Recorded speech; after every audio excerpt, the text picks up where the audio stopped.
Imagine that you find the footprints of an animal you have never seen in your life. You notice that the paws are huge, the step is long, fingers sink deep into the mud. You trace the path for kilometers, and in the end, the trail simply disappears into a river. You don't know what it was. He doesn't know what he ate. He doesn't know if he walked on 2 feet or 4.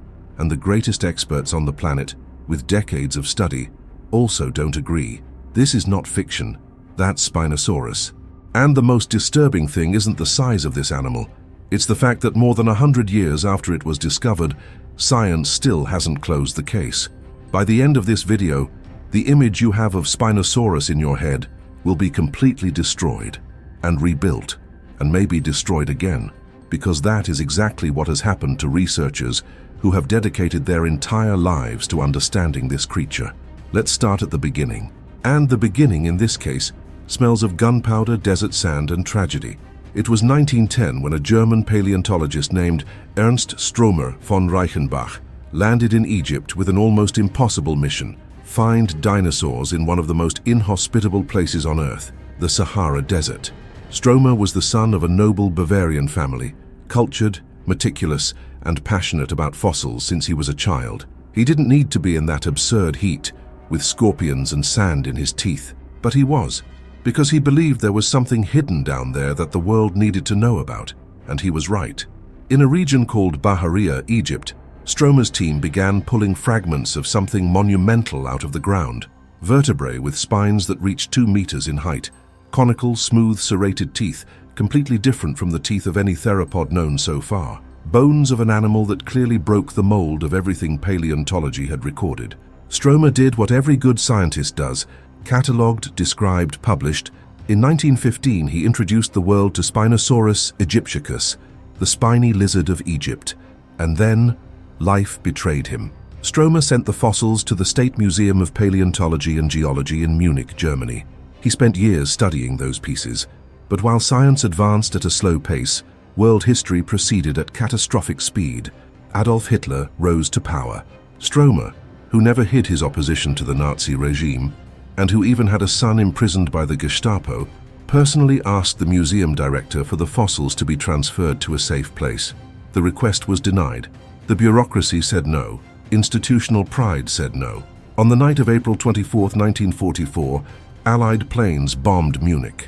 The museum was hit, and the Spinosaurus holotype, the original irreplaceable bones, the only physical fragments that Stromer had plucked from the desert with his own hands, turned to ash. It disappeared. Nothing was left but black and white photographs, technical drawings, and descriptions written by Stromer in that meticulous handwriting of a German scientist from the beginning of the century. Think about what this means for paleontology. It's as if you were investigating a crime, had the murder weapon in hand, and someone destroyed it before any modern analysis. You're left with just one witness's report. And witnesses, as any detective knows, sometimes remember things wrong. For decades, Spinosaurus lived in a kind of scientific limbo. With no bones to re-examine, no significant new fragments, researchers worked with what was available: Stromer's records and a few loose fragments found here and there in North Africa. The dominant reconstruction, accepted for most of the 20th century, painted Spinosaurus as a kind of T-Rex with a sail on its back, a bipedal predator, similar in posture to Tyrannosaurus, but larger, much bigger. With that strange structure on its back, a ridge of spines covered in skin that formed a kind of sail or hump, no one was sure, and that long, narrow snout that resembled a crocodile. It was a powerful image, dramatic, cinematographic in fact. Spinosaurus appeared in Jurassic Park 3 in 2001, exactly like this, huge bipedal, defeating a T-Rex in single combat in one of the most controversial scenes in the franchise. The internet literally went to war over that scene. But paleontologists already had doubts, and in 2014, these doubts exploded in the form of a scientific paper published in Science magazine. Nizar Ibrahim, a German-born researcher with Moroccan blood, had found something extraordinary in Morocco, a partial skeleton of Spinosaurus that included bones that had never been seen before in the species, leg bones, from the hips. And what these bones said was disturbing. Spinosaurus's hind legs were too small to support an animal of that size in an efficient bipedal posture. The center of mass was wrong, the proportion was wrong, Ibrahim and his team came to a conclusion that turned the world of paleontology upside down. Spinosaurus didn't walk like a T-Rex. He walked on 4 legs, and more than that, he lived on the water. It was semi-aquatic, a dinosaur that hunted in rivers. The dense bones, similar to those of a hippopotamus or penguin, suggested an animal that used its own bone density to sink and move with control in the water. The nostrils were positioned higher on the skull, away from the tip of the snout, convenient for an animal that spends time with its face submerged. The teeth, smooth and conical like needles, perfect for catching slippery fish. Everything pointed to a river predator, an aquatic monster. The media went crazy. Spinosaurus was renamed in headlines as the first swimming dinosaur. Documentaries were remade. That Jurassic Park image has been retired. It seemed like the case was closed. It wasn't. If you're enjoying unraveling this paleontological puzzle with me, do me a favor now, like this video. This type of content takes weeks of research, reading papers in English, German, sometimes French, consulting experts, comparing conflicting sources. Each tells the algorithm that this content is worth continuing to exist. So if you want more documentaries like this, the like is now the fuel that keeps this machine running. Because what comes now is where the case gets really complicated. In 2020, a new discovery shook everything up again. Researchers published a study focused on the tail of Spinosaurus, and what they found fundamentally changed the discussion about how this animal moved in the water. The tail was unlike anything seen on dinosaurs. Tall, flexible, with elongated vertebrae that formed a structure similar to the tail of an eel or a giant newt. A propeller tail, a tail made for real swimming, not just for balancing a body on land. The leader of that study, David Unwin, was excited. That tail was evidence that Spinosaurus wasn't simply a dinosaur that sat at the water's edge, fishing like a heron. It was an animal that actually entered the river, that dived, that chased prey in the water with that powerful tail doing the propulsion work. The image that emerged was of something resembling a giant feathered crocodile, not literally, but in terms of an ecological niche. But then, in 2022, another group of researchers took all this data and said, calm down, it's not quite like that. A published paper with detailed biomechanical analyses argued that, despite its impressive tail, Spinosaurus was actually an animal much more similar to a heron or a pelican than a crocodile. The idea was this: yes, it stayed in the water. Yes, he ate fish, but his body mechanics were not efficient for active swimming. The legs, short as they were for a biped, were still too long for an efficient swimmer. The front arms were in the wrong position for water propulsion. The center of gravity was still very high. The new hypothesis was that it was a loitering animal, one that walked around in the shallow water, like a giant heron with a long neck, using its snout to capture fish that passed nearby. Not a diver, not a swimmer, a stray, a shallow predator. And then you ask, but what about the tail? That whole propeller tail? And the honest answer is, it may have been used for occasional swimming, like a snake swims when it needs to, without this meaning that the snake is an aquatic animal. It may have been a sexual display, a showy structure to impress partners, not to chase fish. It may have been balance. It could have been several things at once. The tail is real. The debate about what it meant functionally is still open. That, my friend, is the heart of the Spinosaurus problem. Every piece of evidence that appears solves one question and opens 3 others. It's like a puzzle, where the pieces keep changing shape as you try to fit them together. Let's stop for a second and think about what this reveals about how science works. There are people who look at this situation and say, then science doesn't know anything. This is a total misinterpretation. Science knows a lot. You know that Spinosaurus existed. You know it was the largest land predator that ever lived, possibly between 14 and 18 meters long. You know it had that monumental dorsal structure. You know it ate fish. There is physical evidence of this, including fish scales found associated with fossils of the species. You know he had dense bones. You know the tail was different from any known dinosaur. What science doesn't know, yet, is how all these pieces fit together into a coherent behavioral model. And the reason for this is simple, brutal, and fascinating. We have very little fossil material. The fossil record of Spinosaurus is fragmented, scattered, and some of the best material that ever existed was destroyed in war. When you reconstruct an animal from incomplete parts, you inevitably make choices, and these choices reflect the knowledge, tools, and sometimes prejudices of the time in which they were made. Think of it this way. If someone in the future had to reconstruct an elephant from 3 teeth, a shoulder blade and half of the trunk, without ever having seen a live elephant or any animal remotely similar, the result would be something. But it would hardly be a recognizable elephant. Maybe it looked more like a bizarre hippopotamus, maybe with a cow with a huge nose. The problem is not a lack of intelligence on the part of future researchers, it's a lack of data. And this is exactly where I need to ask you a question, because this is one of the most divisive issues in all of modern paleontology. Have you ever thought about it? That long snout, that propeller tail, those short legs, those fisherman's teeth, that diver bone density.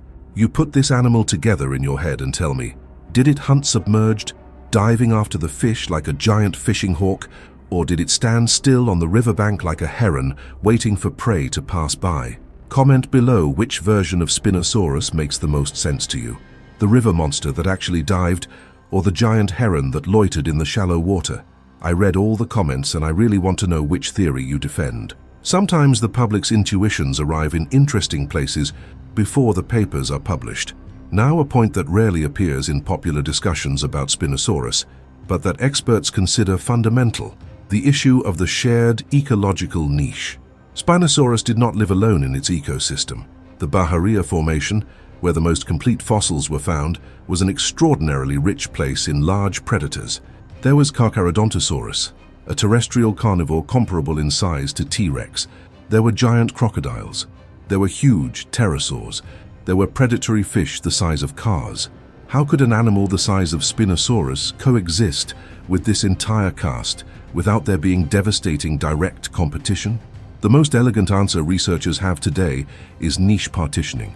Each predator specialized in something different. Carcharodontosaurus hunted herbivorous dinosaurs on land. Spinosaurus, with all its aquatic apparatus, was practically exclusive to rivers.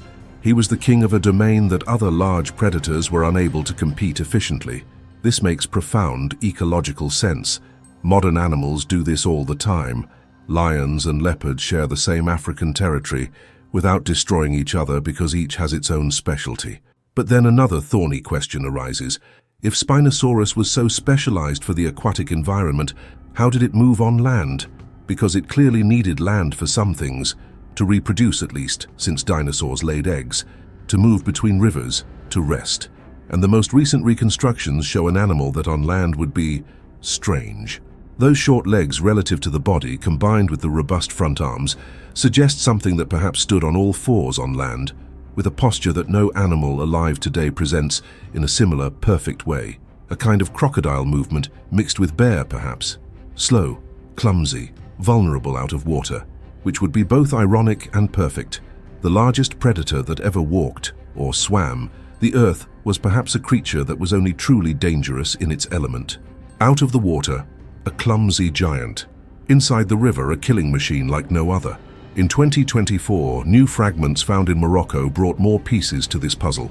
Cervical vertebrae, neck, that helped refine understanding of how the head was supported.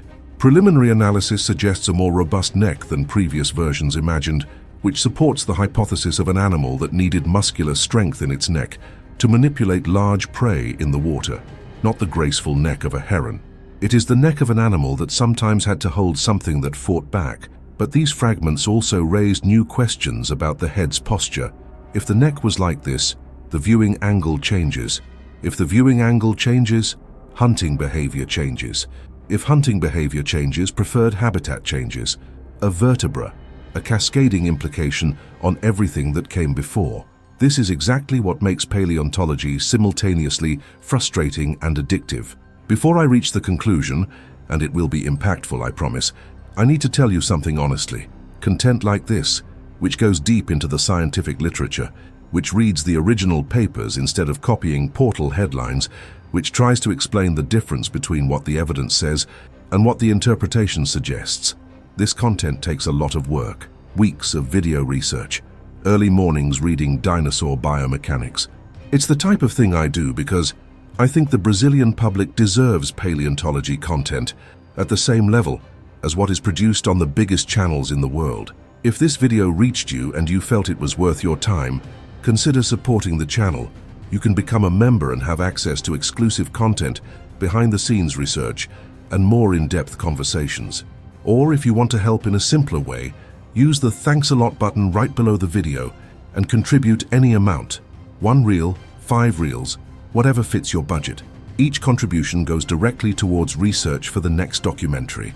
And I can already tell you that the next one will delve into a paleontological mystery even more disturbing than this one. But that's a topic for later. Now, what does science know today? In fact, with the best available evidence, guys, about Spinosaurus, it was the largest land predator that ever lived, probably surpassing T-Rex and Giganotosaurus in length, if not necessarily in mass. It lived approximately 95 to 100 million years ago, in the Middle Cretaceous period, in North Africa. It had a dorsal structure of origin that is still debated.